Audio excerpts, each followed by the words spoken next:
잠자 위에 누가 앉아있냐면 솔로몬이 앉아있죠. 솔로몬이 앉아있고 그 옆에 보면은 지자 옆에 아기가 거꾸로 매달려 있네요. 그렇죠? 아기가 거꾸로 매달려 있고 여기 어떤 남자가 팔을 들어서 뭔가 이렇게 다리 붙잡고 때리려고 그러는데 이게 칼이죠. 칼로 반으로 자르려고 그러죠. 반으로 자르려고 그럴 때 옆에 있던 두 여자가 나오죠. 한 여자는 서서 구경하고 한 여자는 손을 뻗어서 아니 뭐라고 이렇게 강구하는 내용, 뒷모습만 보이지만 강구하는 내용입니다. 여러분이 알다시피 이것이 어떤 그림인지 알죠? 솔로몬의 재판 내용이죠. 어느 날 한 집에 두 여자가 같은 시기에 아기를 낳고 아기와 각각 살고 있었는데 어느 날 밤에 한 여자가 눈을 떠서 보니까 무슨 일이 일어났나요? 자기 애가 죽어 있는 거예요. 이상하다고 가만히 봤더니 내 애가 아니야. 저 여자 애야. 그런데 저 여자가 하는 일이 자기 아이가 죽었는데 아이를 바꿔치기 해서 내 아이를 뺏어가지고 산 아이, 이거 내 아이라고, 죽은 애가 네 애라고. 그래서 난리가 난 거예요. 아니, 네 여자가 네 애기가 죽고 나서 왜 내 애기를 바꿔치기 하고 나서 왜 죽은 아이가 내 아이라고 하느냐? 그 솔로몬한테 가죠. 솔로몬한테 가서 이제 재판을 받죠. 누구 아이인지 판결해달라고. 판결해달라고 했을 때 솔로몬이 고민을 하죠. 어떻게 해야 되나. 그러다 솔로몬이 이 말을 하죠. 야, 두 여자가 둘 다 자기 애기라고 우기니까는 살아있는 애기를 반으로 쪼개. 그래서 반반씩 나눠줘. 라고 했죠. 아이를 쪼개서 반반씩 나눠줘. 라고 했을 때 진짜 엄마는 어떻게 돼요? 지금 이 그림처럼 손으로 내놓으면서 저 여자, 저기 서 있는 여자의 애기입니다. 내 애기 아닙니다. 이 애를 쪼개지 마세요. 라고 하고 저쪽에 서서 구경하는 여자는 얼른 쪼개주세요. 하고 있죠. 이때 솔로몬이 이제 알았죠. 이렇게 아기를 살려달라고 한 네가 진짜 참 엄마다. 그래서 그 아기를 진짜 엄마한테 줬다는 얘기인데 솔로몬이 한 얘기는 아기를 반으로 쪼내라 라고 했지만은 이 얘기가 뭐냐면 누가 진짜 엄마인가 보겠다는 거죠. 이렇게 우리는 사실 현장 그 말 그대로 보는 것이 아니라 말 안에 들어있는 진짜 의미를 발견하는 것, 이것을 바로 우리가 지혜라고 합니다. 그래서 아이를 칼로 나누어라 라고 말은 했지만 사실 솔로몬의 의도는 누가 과연 저 아이의 진짜 어민가 보자 라고 하는 거죠. 이처럼 우리가 지혜라는 것이 무엇이냐, 참 멋있어요. 그렇죠? 지혜라는 것을 우리가 보면서 멋있다고 생각합니다. 그래서 오늘 이제 잠언해 볼게요. 잠언서를 보겠습니다. 잠언서를 보게 되면은 중심 주제가 뭐냐, 잠언이 지식의 근본이 무엇이냐고 합니다. 다시 말해 지혜가 무엇이냐, 지혜의 근본이 무엇이냐를 이 잠언은 쭉 얘기합니다. 잠언을 보면 여러분이 읽다시피 좋은 얘기들이 쭉 나열되어 있어요.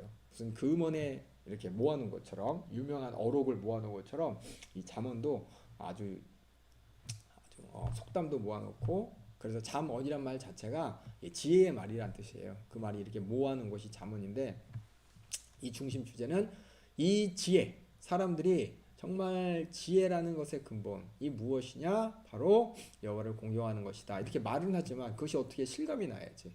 어떻게 하면 실감을 할 수 있을까요? 어떻게 하면은 지혜의 근본이 여호와의 공경하는 것이라는 것을 실감할 수 있을까요? 직접적으로 얘기도 하고 있습니다. 그러려면 먼저 우리는 지혜가 무엇인지를 잘 알아야 돼요. 지혜의 실체에 대해서. 많은 사람이 그렇죠? 삼국지도 읽고, 그렇죠? 이런 이솝우화도 읽고, 여러 가지 전래동화도 있고, 그러면서 우리가 지혜를 배웁니다. 그래서 지혜라는 것이 무엇이냐? 실상 우리가 추상적이고 철학적이고 그런 것 같지만 이것은 단순히 머리로만 이렇게 작업하는 것이 아니라 경험을 통해 누구나 동일하게 알 수 있고 또 누구나 적용할 수 있는 삶의 실질적인 기술입니다. 그래서 여기 본문에 보면은 지혜는 단순한 지적 작업이 아니다. 머리로만 생각하고 끝나는 것이 아니라 사실 우리 경험을 통해서 실질적으로 삶 가운데 적용하는 기술. 그래서 우리는 지혜라고 하지만 원어는 삶의 기술이라고 되어 있습니다. 그래서 아까 얘기했듯이 솔로몬의 재판에서 아이를 칼로 나누어라 라는 말이 뭐예요? 그 말 자체로는 삶의 실질적인 기술이 아닌 것 같지만 실제로 기술이죠. 그걸 통해서 진짜 어미가 누구인지 알아낼 수 있으니까. 이런 것들이 이제 지혜라고 합니다. 우리 삶 가운데 진리를 찾는 방법, 또 삶 가운데 행복하게 사는 방법, 또 삶 가운데 유익하게 사는 방법, 또 삶 가운데 선악을 구별하는 방법, 이 모든 것들을 지혜라고 하는데 그 지혜의 근본이 무엇이냐? 바로 하나님을 경외하는 것, 여호와를 경외하는 것, 다시 말해서 하나님의 존재를 인지하고 하나님을 하나님으로 인정하는 것, 이것이 바로 이 지혜의 근본이라는 겁니다. 그래서 막연하게 하나님이 지혜의 근본인데 수상적으로 생각하는 것이 아니라 하나님을 경외하는 것, 하나님을 의식하는 것. 그래서 내가 무엇을 할 것이냐 선택할 때 항상 하나님을 의식해서 하는 것. 그래서 내가 무엇을 하든지 다 복받는 일이고 무엇을 하든지 선한 일이고 무엇을 하든지 나쁜 일이 일어나지 않도록 나를 지키는 일이고 그래서 하나님을 경외하며 의식하며 하나님이 이거라 하면 하는 것이고 아니라면 안 하는 것. 이게 바로 지혜라는 것입니다. 그래서 지혜와 지식은 동의어입니다. 그리고 아까 얘기했듯이 하나님을 공경하고 경외하는 것이기 때문에 하나님을 경외하는 자, 하나님을 공경하는 자가 어디서 시작합니까? 신앙 회개에서 시작하죠. 회개에서 신앙을 시작합니다. 그래서 아까 욥기에서도 봤듯이 욥이 어떻게 했어요? 아, 내가 눈으로 보고 이제 귀로만 듣던 하나님을 눈으로 보았습니다라고 하나님을 비로소 제대로 공경하게 되었을 때 그가 한 얘기가 뭐냐면 회개였습니다. 그래서 이 신약의 여러 구절들을 보게 되면은 예수를 믿고 다시 말해서 하나님을 경외할 이유를 찾은 사람들이 그러니까 신앙생활의 시작, 예수님을 만나서 이제 신앙생활을 시작할 때 그들이 한 고백들이 최소 고백들의 공통점이 뭐냐면 하나님을 경외하며 하나님을 두려워하며 하나님을 두렵고 떨림으로 바라보며 이제 신앙생활을 한다고 합니다. 그게 지혜로운 생활입니다. 다시 말해서 신앙생활은 지혜로운 신앙생활이에요. 신앙생활은 선을 택하는 것이고 신앙생활은 행복을 택하는 것입니다. 아, 그냥 하나님부터 위로받는 것, 추상적인 게 아니에요.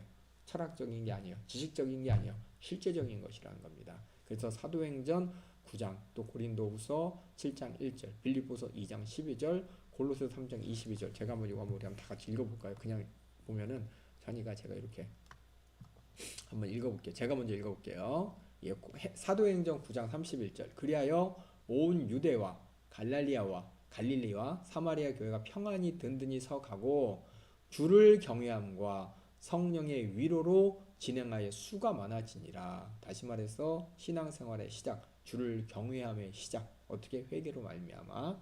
고린도후서 7장 1절도 그런즉 사랑하는 자들아 이 약속을 가진 우리가 하나님을 두려워하는 가운데 거룩함을 온전히 이루어 육과 영의 온갖 더러운 것을 자신을 깨끗하게 하자. 회개죠. 깨끗하게 하려면 하나님을 두려워하고 하나님을 경외하는 시작이 뭐냐면은 내가 회개로부터 시작하는 겁니다. 그리고 빌립보서 2장 12절도 그러므로 나의 사랑하는 자 너희가 나 있을 때뿐 아니라 더욱 지금 나 없을 때 항상 복종하여 두렵고 떨림으로 구원을 이루라. 두렵고 떨림이 하나님을 경외함으로 말미암아 경외가 하나님을 이렇게 두려워하며 떨려 다시 말해서 하나님의 주권을 인정하면서 신앙생활을 하는 겁니다.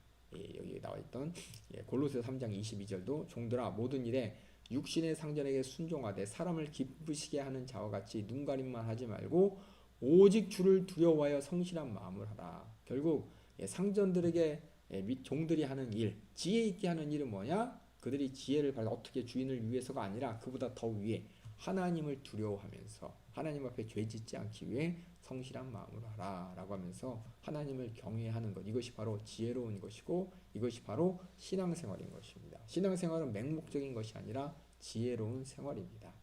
그리고 계시록 19장 5절에 여기 보면 보좌와 음성이 나서 가로되 하나님의 종들 곧 그를 경외하는 너희들아. 신앙생활을 하는 거죠. 이 경외함으로 말미암아 비로소 삶의 기술, 행복할 수 있는 방법, 지혜가 갖게 되는 겁니다. 물론 대수하고 다 하나님께 찬송하라 하더라. 그래서 모든 성경 구절을 가만히 보게 되면 신앙생활은 바로 지혜로운 생활이고 지혜로운 생활의 근본은 하나님을 경외함으로 나타나는 것, 다 동의어라는 것을 우리가 알게 됩니다. 그래서 이것이 바로 잠언을 통해서 잠언의 모든 말이에요. 뭐 여기 보면 잠언의 말 그쵸? 입을 함부로 놀리지 말아라. 또 여자를 조심해라.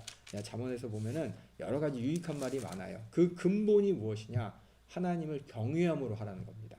그래서 잠언의 모든 말씀, 예를 들어서 1장 8절에 내 아들아 내 아비의 훈계를 들으며 내 어미의 법을 떠나지 말라라고 했죠. 이것의 근본이 뭐냐? 하나님을 경외함으로 그렇게 해야 된다라고 하는 거예요. 왜냐? 아버지의 훈계를 듣지 않는 것이 바로 하나님의 질서를 무너뜨리는 것이고 어미의 법을 떠나는 것이 질서를 무너뜨리고 그 결과가 뭐예요? 불행이죠. 불행. 그래서 행복하기 위해서는 아버지 말 들으고 어머니 말 들어야 되는데 왜? 하나님을 경외함으로 하나님께서 너를 책임질 아버지를 주셨고 어머니가 있는데 그 아버지 어머니 말을 불존중하는 거. 이건 바로 하나님의 질서에 도전하는 것이고 하나님을 경외하지 않는 것이라는 거예요. 무슨 말씀인지 알겠죠? 그래서 우리가 옛날에 성경 옛날에 이제 주일학교에서 퀴즈 대회하면 항상 답이 다 예수님이죠. 다 예수님. 누가 당신을 사랑합니까? 예수님이요. 우리를 위해 십자가 달려 죽으신 분이 누굽니까? 예수님이요. 이렇게 예수님을 의도하는 이런 성경 퀴즈라든지 교리문답을 많이 들었을 거예요. 예, 이처럼 하나님을 경외하는 것이 바로 지혜의 근본입니다. 그래서 왜 부모님께 순종해야 돼? 왜 거짓말하면 안 돼? 왜 네 입을 마음대로 놀리면 안 돼? 왜 게으르면 안 돼? 다 무엇이냐? 하나님을 경외하기 때문에. 왜 하나님께서 우리에게 축복의 길로 주신 모든 사회의 질서가 있기 때문입니다. 그 질서를 말을 통해서 설명한 것이 잠언서고 이 지혜서고 지혜의 말들이고 그 지혜의 말들 모든 것 끝에 가장 깊은 바닥에 가장 근원적인 이유와 근원적인 삶의 기술의 그 근거는 뭐냐? 바로 하나님을 의식하는 겁니다.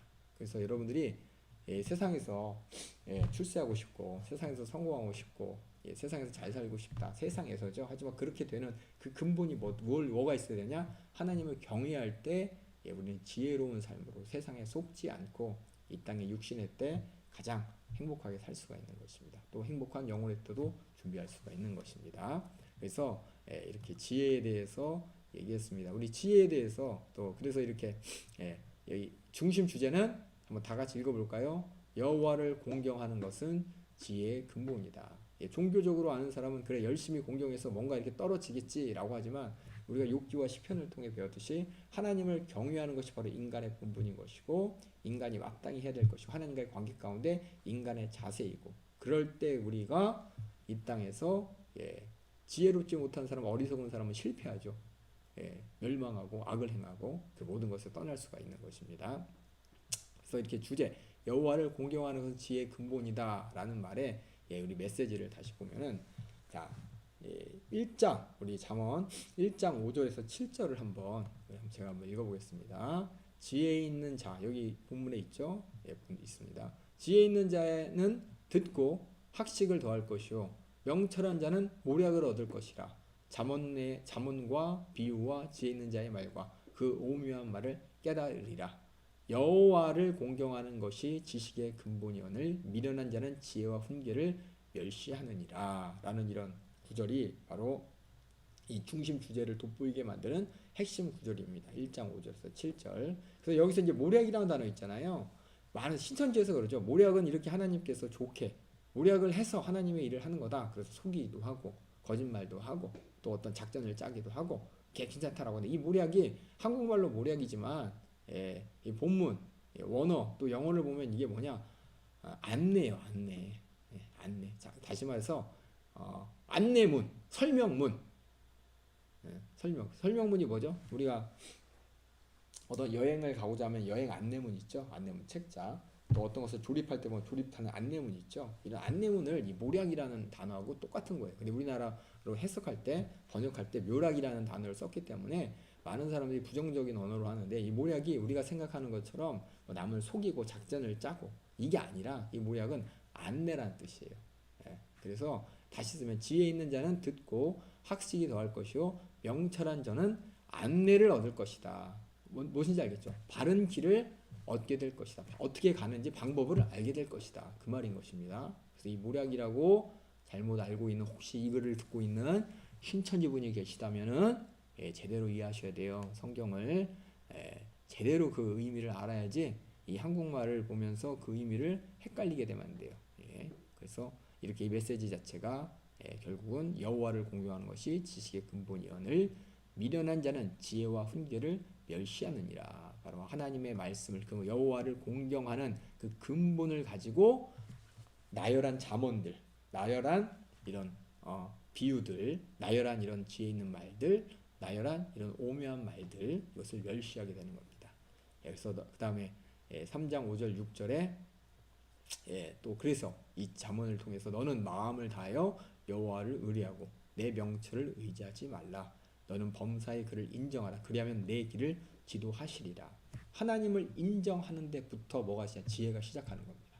그래서 하나님을 인정하게 되면 의뢰할 수밖에 없고 하나님이 나보다 더 그렇죠? 욥에게 물어봤죠. 네가 아는 게 뭔데? 맞아, 전지하신 분이에요. 할 수 있는 게 뭔데? 전능하신 분이에요. 그래서 우리는 내 힘과 지식과 명철을 의지할 수가 없는 것이고 그저 하나님을 인정하면서 하나님 말씀대로 따라가는 것입니다. 지금 당장 내 생각으로는 하나님 말씀 따라가면 손해고 말이 안 되는 것 같지만 하나님의 말씀을 하나님의 지혜를 여호와를 경외함을 하는 모든 행동으로 하나님의 안내를 따라가는 것 이것이 바로 이 땅에서 행복한 길을 걷는 방법인 것입니다. 그래서 이렇게 잠언의 중심 주제와 메시지에 대해서 얘기했고 한번 지혜에 대해서 한번 조금만 더 얘기해 보도록 하겠습니다. 지혜의 문화, 지혜 문화 보면 아까 얘기했듯이 여기 보면 잠언이 있고 잠언이 뭐냐면 어떤 경언이 명언이에요. 명언 비유가 있고 또 지혜 있는 자면 오묘한 말이 뭐냐면 수수께끼 같은 거예요. 수수께끼 제가 여러분에게 수수께끼 한번 낼게요. 예, 맞출 수 있는 분 한번 적어보세요. 저 유튜브에도 적어보고 저희 디스코드도 한번 적어보세요. 상품이 있으려나 모르겠네. 자 문제 나갑니다. 우리 아버지가 어렸을 때부터 저한테 제가 아버지한테 맨날 물어봤어요. 수수께끼 하나만 해주세요. 한참 그 7살, 8살 때 막 그런 거 재밌어 하잖아요. 그렇죠? 예, 뭐 머리를 풀고 하늘로 올라가는 거 그런 뭐예요. 연기 뭐 이런 식으로 해가지고 그렇죠? 옛날에 그 수수께끼 카드도 있었어요. 그래서 그런 거 좋아해가지고 아버지한테 물어서 아버지한테 수수께끼 한번 내보세요. 그랬더니 아버지가 낸 수수께끼인데 한번 들어보세요. 자, 깎으면 깎을수록 커지는 건 무엇일까요? 어떻게 막 조용. 다 아는구나 답을. 나만 몰라네 바보처럼. 예? 금방 답을 쓰시네. 죄송합니다. 예, 죄송합니다. 예, 모르겠어요. 위에 답 다 올라왔죠. 예, 들어서 알았어요. 예, 질문에 구멍이 있었네요.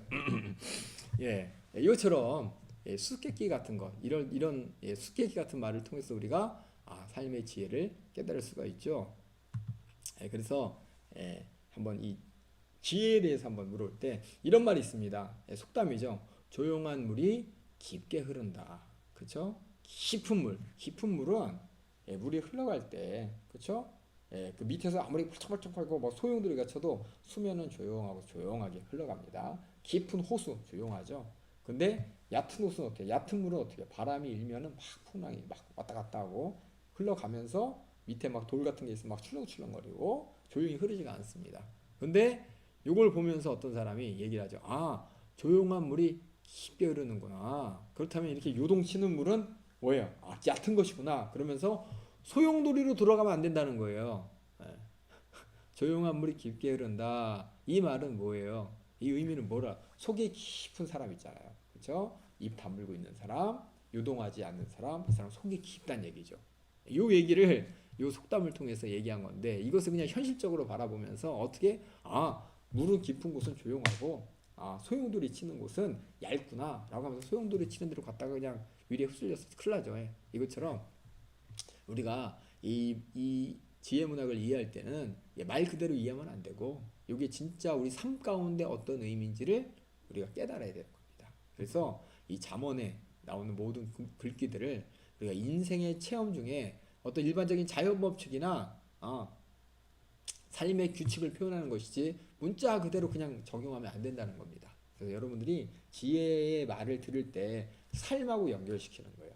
어떻게 그 삶 자체가 어떻게 돼요? 하나님 앞에서 사는 삶이기 때문에 잠언의 모든 것들을 우리가 여호와를 경외하는 것이 지혜의 근본, 지식의 근본인 것이 우리 삶은 하나님을 항상 의식하고 하나님을 의식하고 경외하는 삶을 살 때 바로 지혜로운 삶을 살 수 있습니다. 그래서 잠언에 있는 글들을 여러분이 읽을 때 그냥 읽지 마시고 항상 하나님 앞에서 이런 모습, 이것이 바로 하나님 앞에서 지혜로운 삶이구나, 하나님이 앞에서 경외하는 삶이구나 라고 하면서 오히려 하나님을 경외하는 방법도 우리가 알게 됩니다.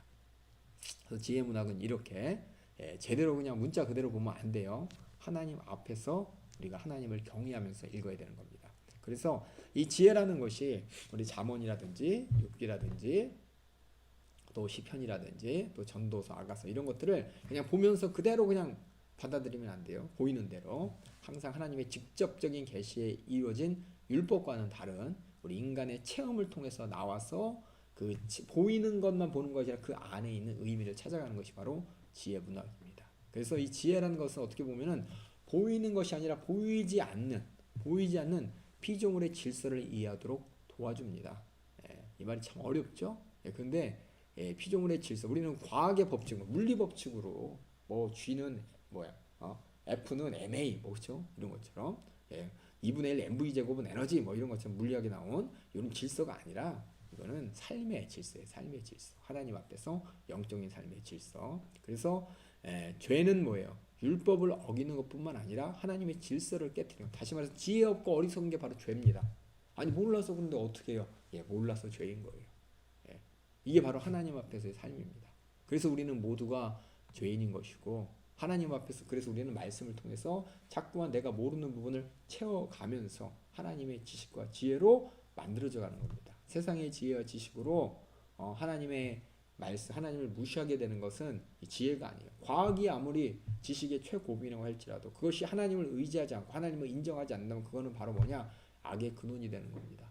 그래서 하나님을 의식하지 않는, 하나님을 경외하지 않는 모든 지혜와 지식, 지혜와 지식이라고 말을 썼죠. 우리 인간들이 얘기하는 하나님을 경외함이 없는 모든 이런 삶의 기술, 삶의 방법, 삶의 모토, 삶의 주장, 삶의 방식, 이것이 다 뭐냐? 바로 하나님의 질서 밖에 있는 죄라는 것입니다. 그래서 하나님과 인간과의 또 피조물 하나님과 인간과 또 피조물 간의 조화로운 관계를 다 깨부시는 것이 뭐냐?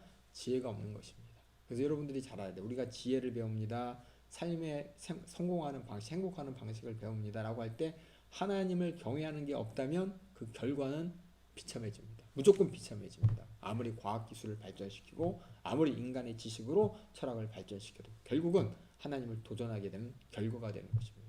네, 여러분이 꼭 기억하세요. 이미 성경 말씀을 통해서 하나님은 여러 번 이런 것에 대해서 얘기하셨습니다. 예. 그래서 그래서 지혜와 율법에 대해서 한번 얘기를 해보려고 그래요.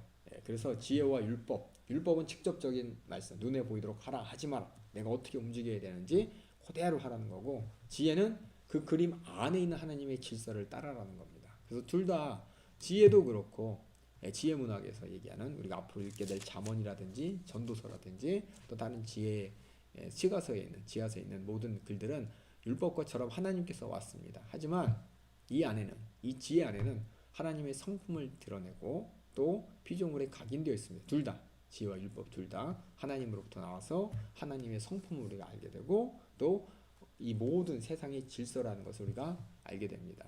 지혜가 뭐예요? 하나님의 질서, 창조의 질서, 창조와 관계된다면 하나님의 율법은 뭐냐면 구원의 행동과 관계됩니다. 하라, 하지 마라. 내가 다시 말해서 구원받기 위해서, 구원을 이루기 위해서 해야 될 일들의 구체적인 지시를 얘기합니다. 그래서 아까 지혜를 따르지 않는 것이 죄요, 율법을 따르지 않는 것도 죄라 그랬잖아요. 질서가 죄로 인해 깨어집니다. 하나님의 창조의 질서가 이 죄로 말미암아 깨어져서 어리석어지는 것이고, 그래서 하나님이 그 질서 위에 존재해 계시므로 하나님을 찾지 않고는 우리는 지혜를 논할 수 없고, 하나님 없이 지혜로운 세상의 모든 금음들이 결국은 수박에 겉핥기고 공허한 것이고 우리의 삶을 책임져 주지 않는다는 겁니다. 그래서 하나님을 경외하고 하나님 아래서 우리가 사는 모습을 전제로 하고 모든 지혜를 찾는 것입니다. 다시 말해서 여기 보면은 제가 여기 잠깐 이렇게 얘기했어요. 지혜와 율법의 차이에 대해서. 지혜가 어떻게 보면 율법은 직접적인 단어고 지혜는 그 안에 내포하는 의미가 있습니다. 여기 보면은 율법, 우리 십계명 알죠? 십계명과 우리 예수님께서 말씀하신 산상수훈 5장에서 7장을 보면은 여러분이 예수님께서 하나님의 말씀에 그 지혜를 설명하는 것이 바로 산상수훈이에요. 그래서 마태복음 5장 7장을 보면은 이 모든 내용들이 다 뭐냐? 이 율법을 보충하는, 보충이라는 말을 하면 좀 웃기겠지만은 율법의 속내를 설명하는 그 지혜를 얘기합니다. 그래서 살인하지 말라, 이것이 율법이라면 지혜는 뭐냐면 살인에 이르는 많은 상황을 어떻게 피할 수 있는지를 취하는 그 방법, 그러니까 살인을 제외한 그 하나님의 질서, 살인으로 말미암아 부서지지 않는 하나님의 질서가 무엇인지를 가르쳐 주는 게 지혜인 것이고, 율법이 간음하지 말라라고 했을 때 이 지혜는 뭐냐? 하나님의 그 성적 불륜의 위험을 피할 수 있는 방법인 것입니다. 그래서 살인하지 말라. 그 사람은 뭐예요? 진짜 지혜로운 사람은 혹시나 내가 그런 일이 나로부터 발생할까봐 폭력물도 안 보고, 그렇죠? 영화 많잖아요. 영화 보면 막 폭력 사용하고 막 죽이고 막 칼로 자르고 오라 게임도 하고 막 그러잖아요. 이런 것들이 나도 모르게 나에게 보는 즉시 나올까봐 그걸 안 하는 거예요. 그냥 하지 말라라고 한다면 그것이 방해가 되지만 왜 하지 말라는지 이해하면 그 지혜가 되는 것입니다. 간음하는 것도 성적 불륜의 위험성의 상황을 피해 일부러 안 가는 거예요. 그쪽으로 안 가고 그쪽 근처도 안 가는 거예요. 그런 것들을 가르쳐 주는 것이 바로 지혜인 것입니다. 그래서 예수님께서 마태복음 5장에 보면은 제가 한번 읽어볼게요. 마태복음 5장 21절에서 26절에 보면은 여기에 뭐가 나오냐, 살인과 노함에 대해서 예수님이 가르쳐 주셨죠. 21절 제가 읽을게요. 5장 21절 예수님이 가르쳐 주신 대로 옛사람의 말한 바 살인치 말라 누구든지 살인하면 심판을 받게 되리라 하였다는 것을 너희가 들었으나 하면서 예수님은 그거보다 더 깊은 내용을 설명하시죠. 나는 너희에게 이르노니 형제에게 노하는 자마다 심판을 받게 되고 형제에 대하여 라가라 하는 자는 공의에 잡히게 되고 미련한 놈이라 하는 자는 지옥불에 들어가게 되리라 라고 하면서 살인보다 그 살인에 이르는 길, 그 길목에 있는 형제에게 화내는 것, 형제에게 라가라고 욕하는 것, 또 형제에게 미련한 놈이라고 하는 것, 이 자체가 다 뭐냐, 결국 살인을 일으키고 살인의 근원이 되는 생각들이라고. 이러면 안 된다고 율법을 확장한 것 같지만 그 안에 있는 지혜를 끄집어서 우리에게 보여주신 것입니다. 그렇기 때문에 뭐라 그랬어요? 그러므로 예물을 제단에 드리다가 거기서 내 형제에게 원망 들을 말이 있는 줄 생각나거든. 다시 말해서 이 원망을 들을 말, 이 말이면 내가 욕하고 내가 노했고 내가 미련한 놈이라고 했고 이것이 생각나면은 이건 뭐냐? 내가 그 형제를 살인한 거랑 똑같고 하나님의 질서, 화목하라는 하나님의 질서를 무너뜨린 거기 때문에 하나님을 경외하는 관계가 무너졌기 때문에 그걸 해결하고 와서 예물을 드리라는 것입니다. 오히려 이런 일이 생기지 않도록 송사하는 자와 함께 길에 있을 때 급히 사화하라. 빨리 그걸 해결하는 거예요. 송사하는 자가 너를 재판관에게 내어주고 재판관이 관에게 내어주고 너를 옥에 가둘까 염려하느라. 더 나쁜 일 생기기 전에 빨리 끝내는 거예요. 그래서 예수님께서 진실로 내게 이르노니 내게 홀이라도 남김없이 다 갚기 전에는 결단코 거기서 나오지 못하리라 라고 하면서 살인하지 말라는 그 지혜, 우리 지혜 있는 어른들은 뭐라 그래요? 살인하지 말라 그러면은 막 참물인자 3개면 뭐 살인도 면한다 이런 얘기도 하잖아요. 이런 속담이 있잖아요. 이처럼 우리가 이런 살인을 피할 수 있는 수많은 방법들, 참물인자 3번을 써라, 참물인자 3번을 써라, 그렇죠? 이렇게 얘기하는 것들, 이것들이 그냥 하면은 사람의 지혜지만은 하나님 앞에서 하나님을 경외함으로 말미암아 내가 정말 참지 않으면 나로 말미암아 하나님 앞에서 범죄하기 때문에 절대로 내가 참을인자를 써서라도 내가 내 육체에 미워하는 것을 죽이고 싶은 마음을 죽이는, 이것이 바로 뭐냐? 진정한 지혜가 되는 것입니다. 세상 사람들은 뭐예요?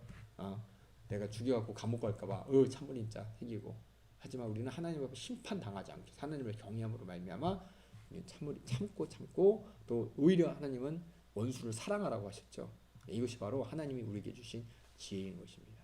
그래서 지혜와 율법은 서로 상호간에 그러니까 이 지혜라는 것은 율법의 정신을 보충 설명하는 것. 이걸 여러분이 꼭 알아두시길 바라겠습니다. 그래서 하나님을 사랑하는 것, 그렇죠?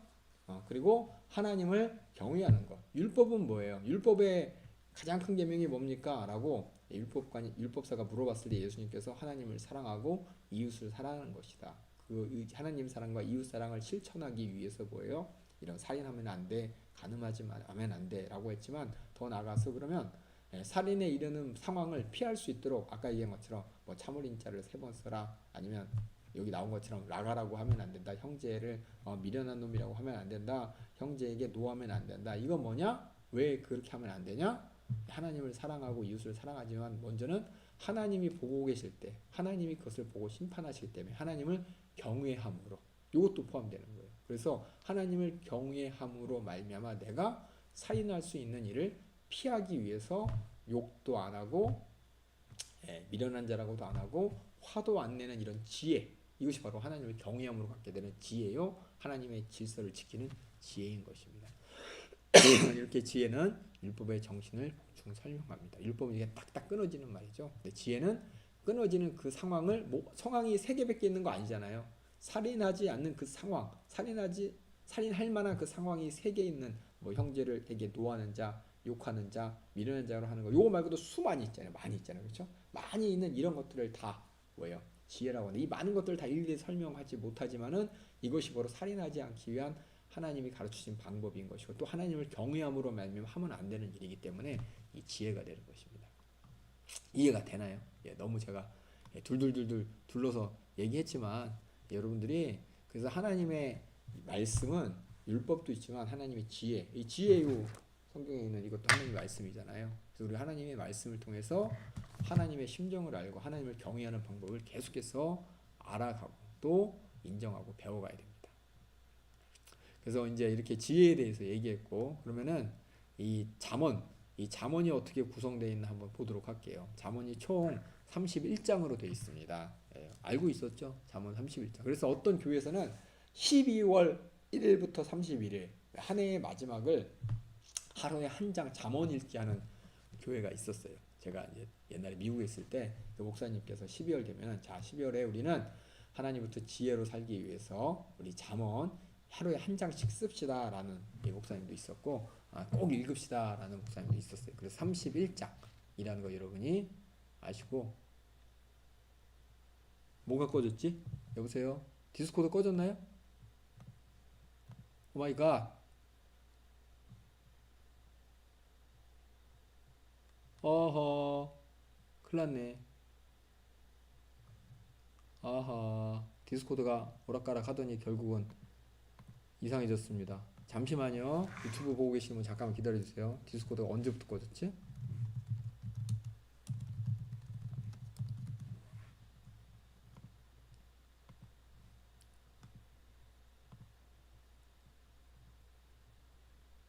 아 그래요? 구조부터 꺼졌어요? 아 유튜브로 그럼 죄송해. 내가 지금 디스코드가 싱숭맹숭합니다. 지금 오늘 뭐 내가 컴퓨터는 모르지만 오늘 상태가 이상해요. 오늘 보시는 분들 다 저쪽으로 옮기라고 해주세요. 기다릴게. 저희 유튜브로 옮겨달라고 해서 유튜브 주소를 쳐주고 유튜브를 통해서 할 수 있게 해주세요. 나 지금 제가 오늘 갑작스레 이런 다행이네. 그나마 유튜브를 하게 돼서 다행이네요. 유튜브 통해서 이렇게 볼 수 있으니까 정말 다행이에요. 예, 구조 31장부터 다시 할게요. 제가 아이고 큰일 날 뻔했네. 예, 우리 디스코드에 들으시는 분들 다 유튜브로 넘어와 달라고 좀 말씀 좀 해주세요. 우리 관리자님. 주여. 오늘 내일 하다가 갑자기 이랬네요. 예, 우리 유튜브 디스코드 들으시는 분들 제 목소리 들리나요? 제 디스코드가 갑자기 뿅 가버렸어요. 예, 갑자기 안 들렸죠? 한참 동안. 이제 소리 들려요. 아까 전에 이 화면이 안 나와가지고 큰일 났네. 지금 자꾸 그 디스코드로 화면 이렇게 내보내는 게 자꾸 이게 문제가 생기니까 이 디스코드에서 들으시는 분들은 유튜브로 옮겨주세요. 유튜브로 죄송해요. 유튜브로 옮겨주세요. 출석 체크는 여기서 하고 유튜브로 옮겨주세요. 예, 죄송합니다. 예, 다행이네요. 이렇게 미리 유튜브 이렇게 같이 연결돼가지고 같이 한 게 정말 다행입니다. 예, 자 유튜브로 옮겨주세요. 지금부터 약 1분만 기다릴게요. 유튜브 보고 계시는 분들 잠깐만 기다려주세요. 다 올 때까지만. 이거 유튜브도 이렇게 나가면 안 되는데 유튜브 뭐 이렇게 나가지 않는 것 같아요. 유튜브는 잘하고 있으니까 걱정 안 됩니다. 예, 이동하셨어요? 예, 다진 넘어왔고 진경도 넘어왔고 예, 감사합니다. 예, 다행이에요. 유튜브에 소리가 안 들려요? 소리가 너무 작게 들려요? 왜 작게 들리지? 왜 유튜브에 소리가 작게 들리지? 뭐 때문이지? 소리 어떻게 하면 이걸 크게 들리게 하지? 유튜브 소리가 작게 들립니까? 예. 잘 들려요? 아주 작게 들려요 소리가? 유튜브 소리를 한번 제가 키우기 위해서 마이크를 바짝 들고 할까요? 어떡하지? 여기 바짝 이렇게 좀 더 가까이 놓고 한번 해보겠습니다. 제가 잘못했습니다. 예, 조금 더 가까이 놓고 한번 작게 들려요 아직도? 소리 켜주세요. 나 소리 키는 방법을 모르겠네. 지금 켜졌을 텐데요. 그럼 볼륨을 각자 키우세요. 예, 잘 들려요 목소리? 아유 죄송합니다. 예, 잘 들려요? 예, 유튜브랑 이거랑 지금 시간 차이가 있어가지고 예, 제가 지금 조금 천천히 보고 있습니다. 잘 들리네요. 감사합니다. 예, 우리 디스코드에 있는 우리 분들은 디스코드를 소리를 끄는 게 좋겠죠. 괜히 양쪽으로 소리 따블로 걸리니까는 여러분들이 디스코드 이게 듣지 않고 유튜브로 들으셔야 될 거예요. 두 개 안 겹치게. 아니면 디스코드 보면서 화면만 봐도 그 자료 봐도 돼요. 저는 이제 유튜브 기준으로 해서 이제 강의 계속 하도록 하겠습니다. 불편 드려서 죄송해요. 자, 다시 우리 잠언 구조에 대해서 얘기하겠습니다. 잠언이 총 31장으로 되어 있습니다. 31장으로 되어 있어가지고 전에 있던 교회 어떤 목사님은 31장이기 때문에 매해 12월이 31일까지 있잖아요.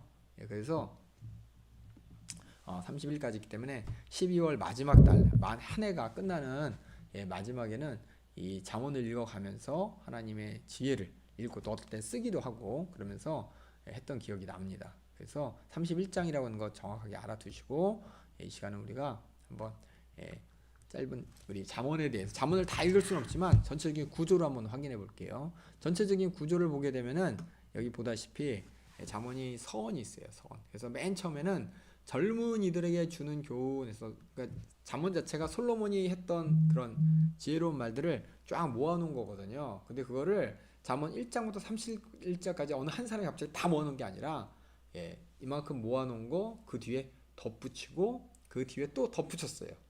이렇게 생각하시면 돼요.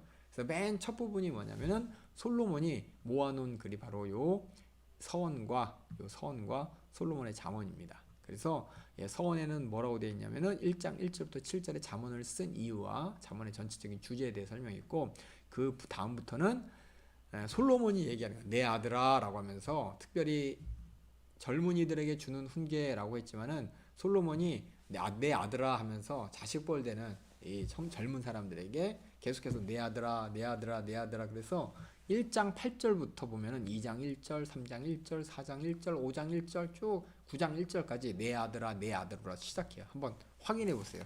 왜냐면 우리가 잠언을 읽지만 잠언이 전체적인 구조가 어떻게 되어 있는지 알고 읽으면은 좀 더 그렇구나라고 읽을 수가 있어요. 잠언 내용이 엄청나게 많은 그 짧은 지혜의 말로 쫙 이어져 있지만은 이런 공통점이 있다는 것을 여러분이 보시면은 좀 더 구조를 이해하고 또 친근하게 읽을 수가 있습니다. 그래서 잠언의 1장 1절부터 7절 성경 다 한번 열어봅시다.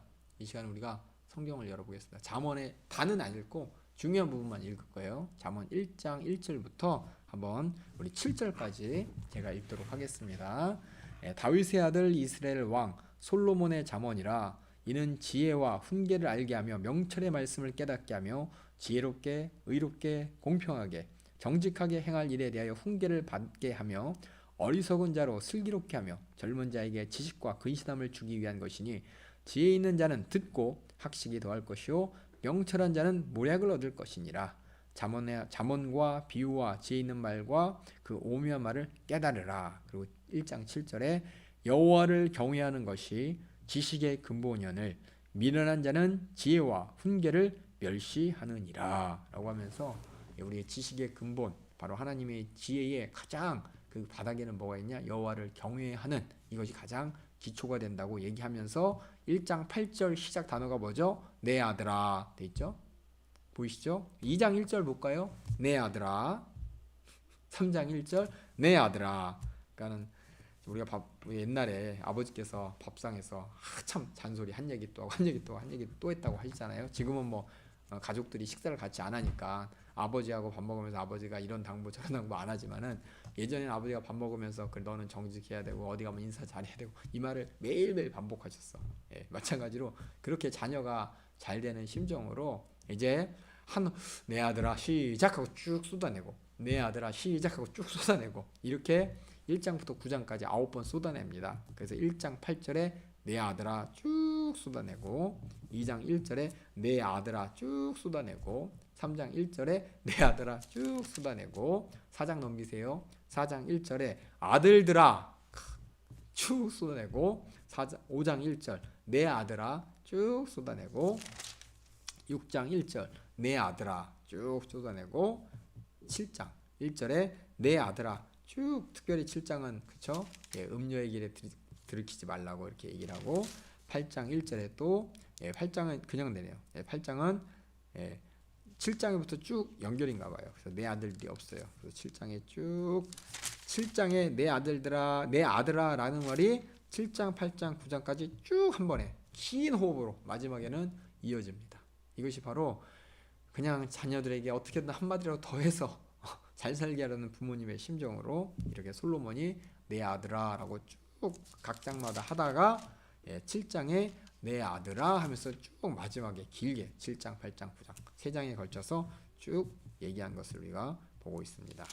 중간중간에도 아들들아 내 아들아 얘기를 합니다. 이렇게 구성되어 있다는 것을 여러분이 잘 이해하시고 그 다음에 10장부터 또 솔로몬이 이제 한 파트가 끝났어요. 두 번째 파트 역시 10장 1절에 솔로몬의 잠언이라 라고 하면서 솔로몬의 잠언을 또 이렇게 또 하나 더 아까 전에 내 아들들 하면서 쭉 아들들에 관해서 그 다음에는 한 번 더 10장부터 다시금 새로운 마음으로 쭉 훑어내는데 여기는 어떤 특별한 쉼표 없이 계속 짧은 견구 한 절 한 절이 계속 이어집니다. 어떤 주제로 묶어진 것이 아니라 아까 내 아들들아 할 때는 좀 주제에 대해서 이렇게 묶어 있어요. 어떤 내용에 대해서 어떤 실제적인 교훈에 대해서 지혜에 대해서 음란에 대해서 이렇게 덩어리로 되어 있는데 10장부터는 그냥 쭉 생각나는 대로 아니면은 각각 이렇게 쭉 열거돼 있어요. 10장부터 22장 16절까지는 한 절 쭉 계속되어 있다는 것을 여러분이 보시고 22장 쭉 넘어가서 되게 길어요. 두 번째 파트가 22장 16절까지 쭉 되어 있고 그 다음에 22장 17절부터 22장 10절부터는 특별히 훈계라고 해야 돼요. 여기서 또 한 번 더 끊어집니다. 여기 특징은 뭐냐면 네가 너는 아까 아들들아 그랬잖아요. 요 훈계 22장부터 24장 여기는 너는 네가 요걸 계속 반복하고 있어요. 네가 너는 직접적으로 아까 아들들아 아버지가 아들을 향한 심정으로 그 다음에는 여기 아버지와 아들들에 관한 심정으로 여기 쭉 젊은이들에게 그 다음에 한번 쭉 10장부터 22장까지는 촥 솔로몬이 했던 말들을 그 짧은 구절들을 쫙 모아놓고 또 22장부터 24장 22장 17절부터 24절까지는 너는 하면서 직접적으로 이제 한 번 더 얘기를 하고 24장에 이제 두 번째 파트 요 솔로몬의 자원의 마지막 파트가 이제 끝나게 됩니다. 그래서 24장 23절 24절에 뭐라고 되어 있냐면은 이것도 지혜로운 자의 말씀이라 하면서 한 번 더 시작해 한 번 더 이것도 지혜까지 어떻게 보면 부록이죠. 여기까지 훈계 너는 내가 하다가 하나 또 이렇게 부록으로 하나 더 붙여 있습니다. 그래서 이 특징이 뭐냐면 그래서 제가 여기 얘기한 게 솔로몬의 이건 이야기가 아니에요. 이 잠언은 어떤 이야기 스토리가 아니라 아버지가 밥상머리 죄송해요. 아들에게 당부할 때 삶의 수많은 기술들이 있잖아요. 삶의 수많은 상황들이 있잖아요. 그냥 생각나는 대로 계속 얘기한 거예요. 그걸 이제 모아놓은 것이 바로 여기까지의 말입니다.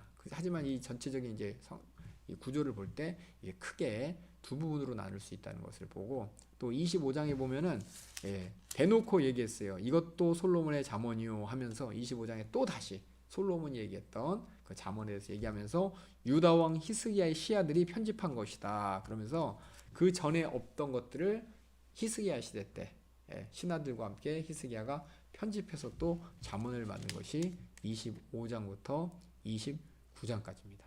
마찬가지로 훈계처럼 한 절이 쭉 계속 훈계가 아니고 요 10장 요 솔로몬의 잠언 처음 것처럼 한 절 쭉 그렇게 기록됩니다. 그렇게 히스기야의 파트가 끝나면 30장과 31장은 이상한 사람이 나와요. 아굴이라는 사람이 나오고 31장은 루엘이라는 사람이 나와요. 그래서 아굴이라는 사람의 말이다. 그래서 30장에 보면 이 말씀은 야게의 아들 아굴의 잠언이니 그가 이디엘과 우갈에게 이른 것이니라 라고 하면서 아마 아들인 것 같아요. 이디엘과 우갈이 자기 자신 아들인 것 같은데 또 솔로몬이 아닌 다른 사람의 이런 잠언을 쭉 적어놨습니다. 그리고 르우엘이라는 사람 또 31장은 특별히 르우엘이라는 르무엘이에요. 제가 잘못 썼네요. 르무엘이라는 왕의 말이에요. 왕의 말. 왕이 뭐냐? 어머니가 나한테 이런 말 했지. 그래서 어머니한테 들은 말을 르무엘이 얘기해요. 그러니까 어머니가 르무엘한테 얘기한 것을 르무엘이 우리 어머니가 이런 말을 했어라고 하면서 쭉 적어놓은 것이 31장입니다. 특별히 31장에는 여기 현숙한 여인의 덕이 나옵니다. 현숙한 여인의 덕이 뭐냐면은 보겠지만 10장부터 11장까지 어머니가 루무엘의 어머니가 루무엘이 얘기합니다. 너 장가 갈 때 이런 여자하고 장가해야 돼. 그래서 며느리 될 여자는 이런 며느리 해야 되라고 해서 며느리 조건을 쭉 적어놓은 거예요. 그러니까 어머니가 아들을 바라볼 때 제일 근심거리가 뭐냐면 장가 잘 가는 거예요. 며느리 잘 얻는 거예요. 그러니까 아들한테 너는 이런 며느리 얻어야 돼. 이렇게 이제 신경 쓴 게 바로 31장 10절에서 31절까지 말입니다. 제가 한번 오늘 잠언 특별히 잠언 부분 중에서 31장을 한번 읽어볼 거예요. 그러니까 여러분들이 한번 31장 다 같이 성경을 펴보세요. 31장 펴보세요. 31장에 먼저 1절부터 9절까지 읽어볼게요. 르무엘 왕의 말씀하신 바 그의 어머니가 그를 훈계한 잠언이라. 이 얘기는 뭐냐면 르무엘 우리 엄마가 이런 얘기 했었어. 우리 어머니가 이런 말을 했었지 라고 하면서 그걸 적어놨대요. 내 아들아 내가 무엇을 말할꼬 내 태에서 난 아들아 내가 무엇을 말할꼬 서원대로 얻은 아들아 내가 무엇을 말할꼬. 어머니의 그 마음 느껴주세요. 뭔가 이렇게 진짜 진실된 뭔가를 얘기하고 싶은데 어떤 말을 했지 무슨 말을 했지 이런 부모님의 마음입니다. 내 힘을 여자들에게 쓰지 말며 왕들을 멸망시키는 일을 행치 말지어다. 르무엘아 포도주를 마시는 것이 왕에게 마땅치 아니하고 왕에게 마땅치 아니하며 독주를 찾는 것이 주권자에게 마땅하지 않도다. 그렇죠? 여자한테 한눈 팔지 마. 그리고 왕들 전쟁하지 마. 전쟁에서 막 남 죽이는 거 좋아하지 마. 술 먹지 마. 5절에 술을 마시다가 법을 잊어버리고 모든 강건한 백성의 공의를 굽게 할까 두려우니라. 네가 왕인데 술 먹고서 정치 잘못하면 안 되니까 먹지 마. 6절 독주는 죽게 된 자에게 포도주는 마음이 근심한 자에게 줄지어다. 그래서 이렇게 너는 먹지 말라는 거예요. 다시 말해서 이걸 보고 어떤 사람은 마음에 근심 있는 자는 술을 먹고 또 죽게 된 자에게 독주를 줘라. 이게 아니에요. 아세요? 어머니가 아들에게 너는 그런 것 먹는 거 하지 마. 이 얘기예요. 31장 7절에 그는 마시고 빈궁한 것을 잊어버리겠고 다시 그 고통을 기억지 아니하리라. 너는 벙어리와 고독한 자의 송사를 위하여 입을 열지니라. 네가 왕이니까 왕으로서 공의의 정치를 행해야 된다는 거예요. 벙어리를 위해서 또 고독한 자를 위해서. 그래서 9절에 너는 입을 열어 공의를 재판하여 강곡한 자의 궁핍한 자를 신원할지니라. 공의로운 재판관으로서 왕의 역할을 다해라. 이것이 뭐예요? 왕의 어머니가 왕에게 한 첫 마디예요. 결론은 뭐예요? 술 먹고 그렇죠? 여자에 빠지지 말고 싸움 좋아하지 말고 우리 어머니가 맨날 하는 얘기죠, 여러분. 그렇죠? 어머니가 했던 말 똑같아요. 그리고 그 마지막에 31장 10절부터는 여기 보세요. 여자에 대해 넌 이런 며느리 얻어야 돼. 이런 여자하고 결혼해야 돼. 라고 하면서 10절부터 31절까지 총 22절에 걸쳐서 얘기합니다. 왜 22절인지는 나중에도 얘기하겠지만은 히브리 알파벳이 22개예요. 그래서 A, B, C, D, E, F, G 이게 쭉 영어로 나열한다면 그것으로 시작되는 각 단어들을 통해서 한 절을 만들어. 무슨 말인지 알겠죠? 우리가 그 오행시 있잖아요. 이름 가지고 삼행시 있죠? 삼행시 있죠? 윤이 나는 대가리가 큰 곤장으로 맞아 처먹을로 뭐 이런 식으로 윤대곤 하는 것처럼 여기서 뭐냐면은 A, B, C, D처럼 히브리 알파벳의 처음을 가지고서 한 절 한 절을 만들어 갔기 때문에 22절이에요. 이런 것들이 나중에 근데 우리 시편에서 봤죠? 119편 그렇죠? 119편이 그렇게 22개씩 8절씩 그래서 176절이라고 얘기했고 나중에 보면 선지서 에레미야 에가도 그런 식으로 돼 있습니다. 그래서 이렇게 22절에 걸쳐서 잊어먹지 말라는 거예요. 다시 말해서 이렇게 도는 하얀 도라지 내는 둥근 레코드 이거 우리가 그냥 금방금방 외우지 않아도 한 번만 들으면 알잖아요. 그것처럼 아들한테 너 잊어버리면 안 돼. 얼마나 그 어머니 마음이 아들에게 너 며느리 잘 얻어야 돼 라고 하면서 이 여자에 대해서 며느리 어떻게 얻어야 되는지를 쭉 얘기하는 거예요. 그러니까 이게 성경에 적혀 있어요. 성경에. 그래서 혹시 아직 시집가지 않은 우리 자매들 이런 하나님이 말씀하신 성경에 기록된 현숙한 아내의 조건이 무엇인지 이번에 읽고서 그렇게 되기를 바라고 또 그렇게 시집 잘 가길 바랍니다. 한번 읽어볼게요. 딴 사람이 아니라 우리 시집 가야 될 우리 자매들과 또 우리 장가 가야 될 우리 총각들을 위해서 읽어보겠습니다. 이미 나는 결혼하고 결혼한 사람들은 읽으면서 그렇게 돼야 되고 여러분들 이런 남편이 돼야 되고 이런 아내가 돼야 됩니다. 그래서 31장 10절부터 우리 31절까지 제가 한번 읽어보겠습니다. 예. 르무엘 어머니가 아들에게 얘기한 거예요. 누가 현숙한 여인을 찾아 얻겠느냐? 그 값은 진주보다 더하니라.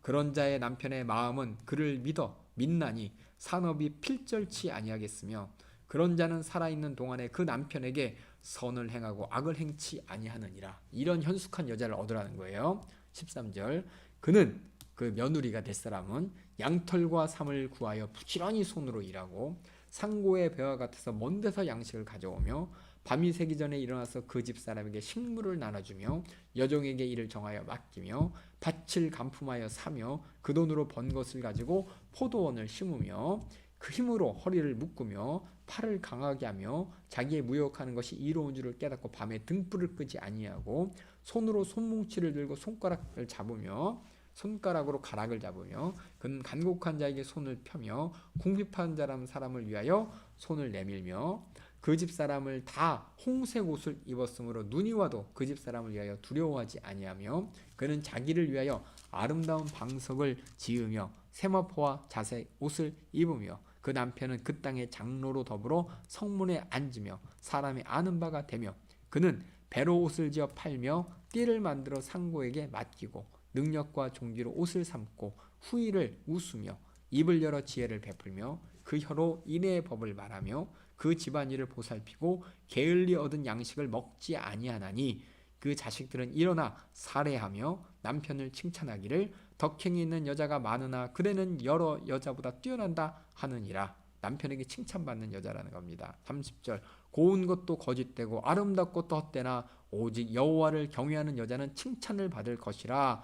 30절이 빠방이죠. 그렇죠? 얼굴 보면 안 돼요. 외모 보면 안 돼요. 하나님을 경외하는 사람이 정말 현숙한 아내 될 사람입니다. 희망이 보이나요?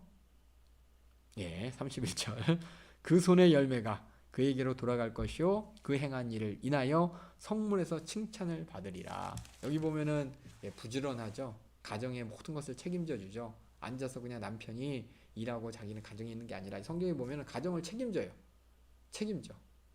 이렇게 책임지는 여자를 너는 며느리를 너 네 아내로 얻어야 돼. 고운 것 아니야. 고운 것 외모 중요한 게 아니야. 하나님을 경외하는 이것이 정말 최고야 라고 얘기합니다. 그 사람이 칭찬을 받는다는 거예요. 수많은 사람들이 칭찬받는 이런 사람이 되라는 것이 바로 뭐냐? 현숙한 아내, 좋은 며느리의 조건이니까 어머니가 아들에게 해줄 수 있는 최고의 말 뭐냐? 며느리 잘 얻어야 돼. 신부 잘 얻어야 돼. 이런 며느리 얻어야 돼 라고 이제 알려준 게 31장. 이상한 게 잠언의 맨 마지막에 실제적이죠. 그렇죠? 잠언의 그렇죠? 추상적인 게 아니고 실제적인 말이죠. 예, 나왔죠. 맨 마지막에 여호와를 경외하는 여자가 바로 칭찬받는다고. 하나님을 의식하는 자가 진짜 지혜로운 자요. 또 칭찬받는 자라는 겁니다. 그래서 이 잠언을 한번 쭉 읽어봤는데 잠언 31장에 요거 있는 거 몰랐죠. 그렇죠? 이거 들으시는 분들은 특히 우리 시집갈 우리 자매들 또 장가갈 우리 총각들은 이것을 쭉 읽으면서 이런 여자를 찾고 이런 여자가 되어서 서로 만나서 하나님을 경외하는 가정을 이루기를 주님의 이름으로 축원합니다. 예, 이렇게 잠언 우리가 짧은 경고했습니다. 예, 결국 하나님을 경외하는 것 그것이 바로 이 모든 잠언에 나온 모든 경구들 이런 한 절 한 절의 근원이라는 것을 아시면서 그렇게 읽어보시면 여러분이 이것이 바로 하나님이 세우신 질서인 것이고 이것이 하나님과의 질서 가운데 내가 죄를 떠나는 일이구나 라고 깨닫게 되는 것입니다.